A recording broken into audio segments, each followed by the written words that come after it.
Dear students, welcome to Udaya College online classes. Today we are going to discuss the first chapter of 9th standard chemistry. The chapter is structure of atom.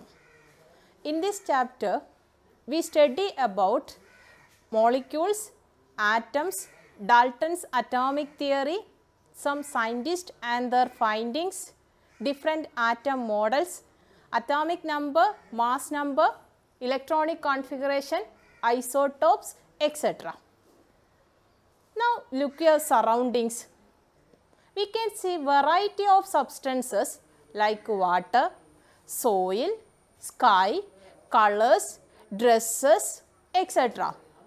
Can you think how these substances are formed? You know, all the substances are made up of molecule. We have already learned about molecules and atoms in previous classes. What is a molecule? What are the characteristics of a molecule? എന്താണ് തന്മാത്ര?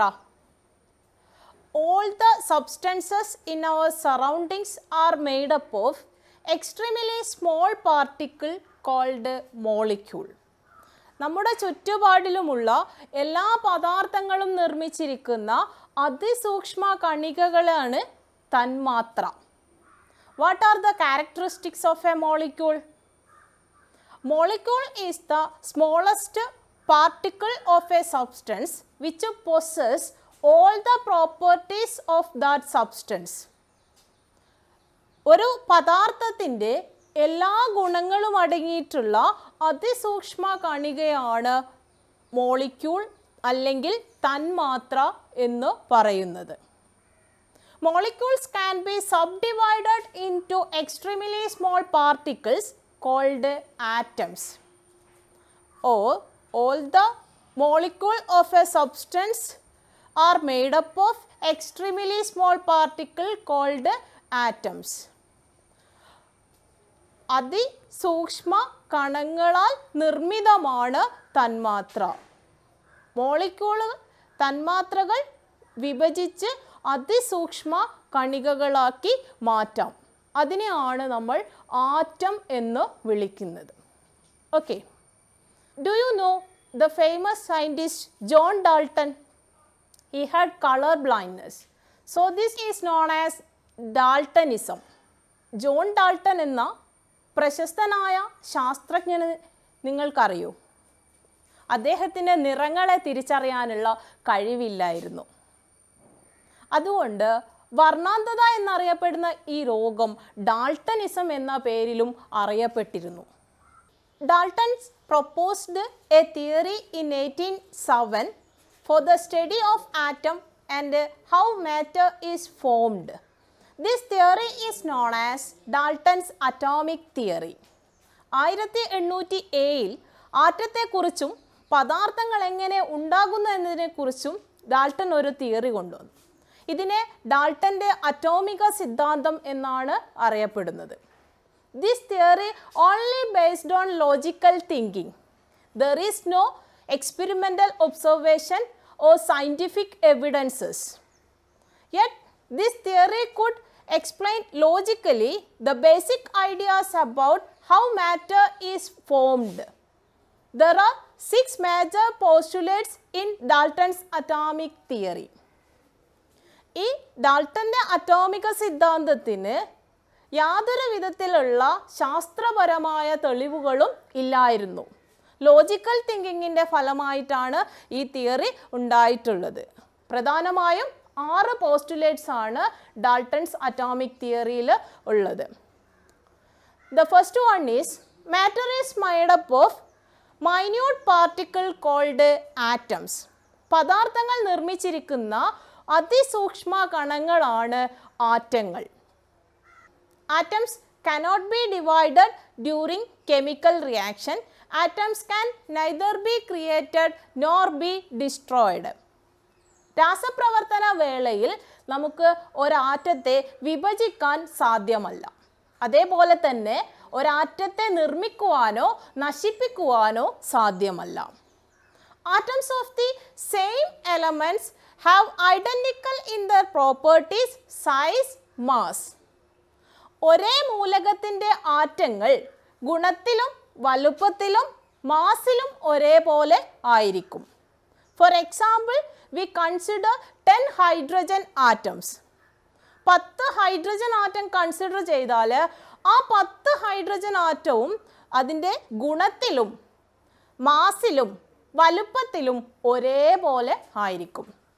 Atoms of the different elements differ in the properties and mass. വ്യത്യസ്ത മൂലകങ്ങളുടെ ആറ്റങ്ങൾ ഗുണത്തിലും മാസിലും വ്യത്യാസം ആയിരിക്കും. For example we consider atoms of hydrogen and atoms of carbon. Carbon ആറ്റത്തെയും hydrogen ആറ്റത്തെയും കൺസിഡർ ചെയ്താൽ കാർബൺ ആറ്റത്തിൻ്റെ ഗുണങ്ങളോ മാസോ ആയിരിക്കില്ല ഹൈഡ്രജൻ ആറ്റത്തിന്. ഹൈഡ്രജൻ ആറ്റത്തിന് മറ്റൊരു മാസും മറ്റു സ്വഭാവങ്ങളും കാണിക്കുന്നത് ആയിരിക്കും. Okay, atoms is the smallest particle that can take part in a chemical reaction. രാസപ്രവർത്തനത്തിൽ പങ്കെടുക്കുന്ന ഏറ്റവും ചെറിയ കണികയാണ് atoms. Compounds are formed when two or more atoms combine in a simple ratio. ഒരു സംയുക്തം ഉണ്ടാകുന്നത് രണ്ടോ അധികമോ ആറ്റങ്ങൾ ഒരു നിശ്ചിത അനുപാതത്തിൽ കൂടിച്ചേരുമ്പോഴാണ്. For example we consider water molecule. We know that atoms of hydrogen and oxygen combine together to form water. ഹൈഡ്രജനും ഓക്സിജനും ഒരു നിശ്ചിത അനുപാതത്തിൽ കൂടിച്ചേരുന്ന സമയത്താണ് വാട്ടറായിട്ട് മാറുന്നത്. വെറുതെ നമ്മളൊരു ഹൈഡ്രജനെയും ഓക്സിജനെയും തമ്മിൽ കമ്പൈൻ ചെയ്യിച്ചാൽ അത് എന്തായി മാറില്ല? വാട്ടറായിട്ട് മാറില്ല. Okay, these are the main postulates of Dalton's atomic theory. Even when the atomic theory is existed, the studies on matter and the inquiries of possibilities of dividing atoms had been continuing.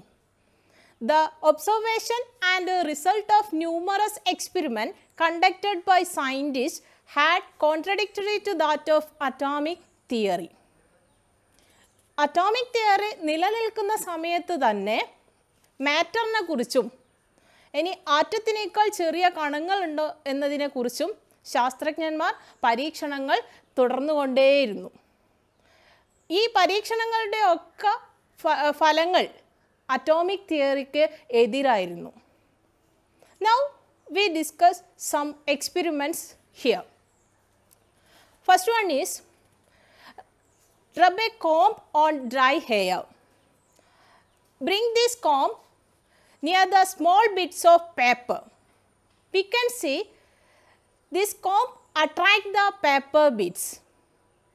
You already know about this experiment in 8th standard physics chapter static electricity. And another experiment is take an inflated balloon. The balloon rubbed on a dry hair for some times. Place it on the surface of a wall and withdraw your hand.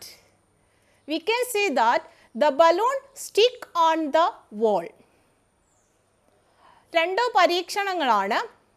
ഒന്ന് നിങ്ങൾ 8ാം ക്ലാസ്സിലെ സ്ഥിതവൈദ്യുതി static electricity എന്ന് പറയുന്ന ഫിസിക്സിലെ പാഠഭാഗത്തിൽ പഠിച്ചതാണ്. ഒരു ചീപ്പ് നമ്മൾ dry ഹെയറിൽ റബ്ബ് ചെയ്യുക, ഉരസുക.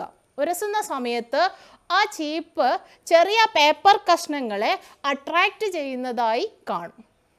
അതേപോലെ തന്നെയാണ് ഒരു വീർപ്പിച്ച ബലൂൺ നമ്മൾ ഹെയറിൽ റബ്ബ് ചെയ്ത് അത് വോളിലേക്ക് കൊണ്ടുവച്ചാൽ അതവിടെ ഒട്ടിപ്പിടിക്കുന്നതായിട്ട് കാണാൻ പറ്റും.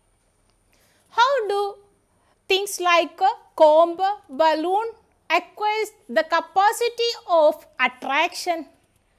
What is the reason for this attraction? The scientific world discussed about this attraction and led to further researches. ഇപ്പോൾ ഇത്തരത്തിലുള്ള വസ്തുക്കൾ എന്തുകൊണ്ടാണ് മറ്റു വസ്തുക്കളെ അട്രാക്റ്റ് ചെയ്യുന്നത് എന്നതിനെക്കുറിച്ച് ശാസ്ത്രലോകം വീണ്ടും പരീക്ഷണങ്ങൾ നടത്തിക്കൊണ്ടേയിരുന്നു. We discuss some of the scientists and the findings related to this. First one is Sir Humphrey Davy.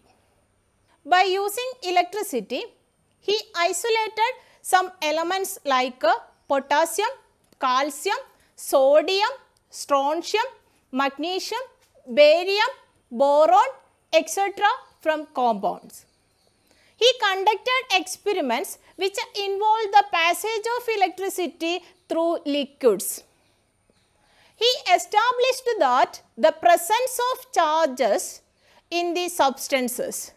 There are two types of charges, positive charges and negative charges. And these charges enable the substances to react another substances. Humphry ഡേവിയുടെ പരീക്ഷണങ്ങൾ നോക്കുന്ന സമയത്ത് അദ്ദേഹം ധാരാളം സംയുക്തങ്ങളിൽ നിന്ന് വ്യത്യസ്തമായ മൂലകങ്ങളെ വേർതിരിച്ചെടുത്തു. അതിന് ഉദാഹരണമാണ് potassium, calcium, sodium, magnesium, strontium, barium, boron etcetera. ദ്രാവകങ്ങളിലൂടെ വൈദ്യുതി കടത്തിവിടാം എന്നും അദ്ദേഹം കണ്ടെത്തി. അതോടൊപ്പം പദാർത്ഥങ്ങളിൽ രണ്ട് തരത്തിലുള്ള ഇലക്ട്രിക് ചാർജസുകളുടെ സാന്നിധ്യം മനസ്സിലാക്കി. ആ ഇലക്ട്രിക് ചാർജസുകൾ പോസിറ്റീവ് ചാർജും നെഗറ്റീവ് ചാർജും ആണെന്ന് കണ്ടെത്തി.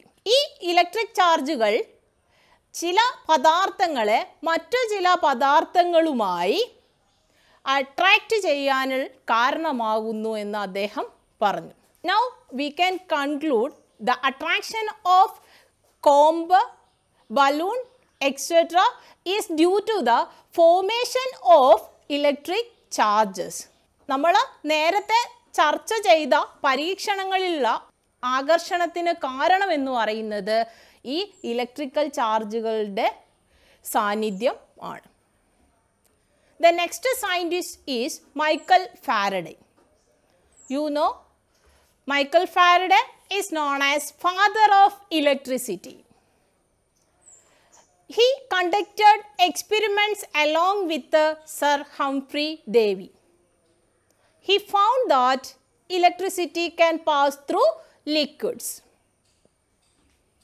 He also found the liquid substances separated into their components by passing electricity through them. This process is known as electrolysis, and he proposed a law about electrolysis is called law of electrolysis. Michael Faraday sir Humphry ഡേവിയുടെ കൂടെ തന്നെ പരീക്ഷണങ്ങൾ നടത്തിയതാണ്. അദ്ദേഹവും കണ്ടെത്തി ദ്രാവകങ്ങളിലൂടെ ഈ വൈദ്യുതി കടത്തിവിടാമെന്ന്.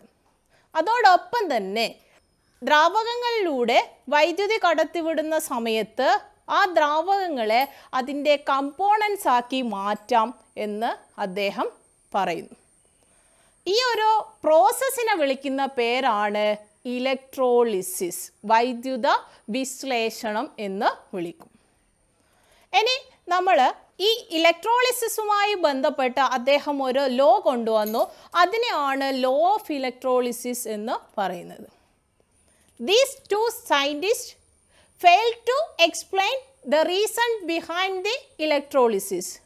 Humphrey ഡേവിയും മൈക്കൽ ഫാരഡേയും ഇലക്ട്രോളിസിസിന് പിന്നിലുള്ള കാരണത്തെക്കുറിച്ച് കൂടുതലൊന്നും പറയാൻ വേണ്ടി സാധിച്ചില്ല. അപ്പം കൂടുതൽ പരീക്ഷണങ്ങളിലേക്ക് കടക്കുകയാണ് ചെയ്യുന്നത്. Now we conclude today's class. We will meet again. Thank you.